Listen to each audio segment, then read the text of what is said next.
Okay, 13. 70% of kids who visit a doctor have a fever. So the probability of a fever is 0.7. Okay, now, of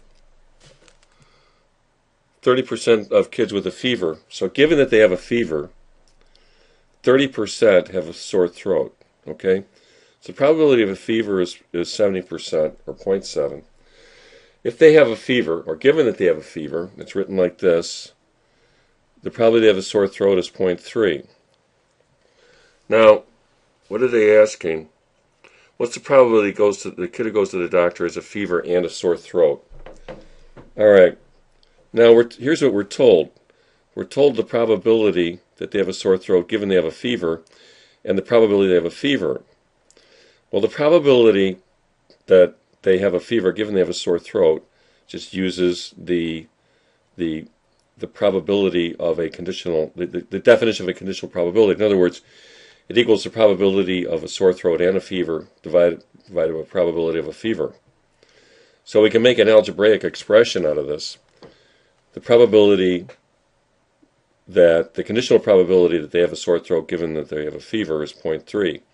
So 0.3 equals the probability of a sore throat and a fever, which is what we don't know, divided by the probability of a fever, which is 0.7.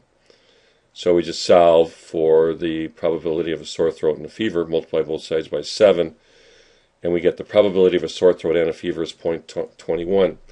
Now, all of this just comes from the manipulation of the formula for conditional probability. Namely, what's the probability of something occurring given that something else has happened? And that is this general definition right here.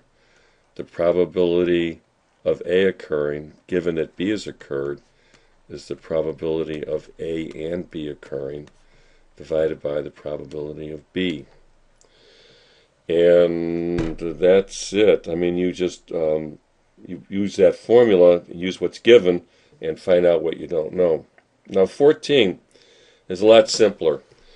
We're told in 14 that 20% of the cars that are inspected have a faulty pollution control system, and 40% of those that are found to be faulty are going to have to pay $100 or more in repairs.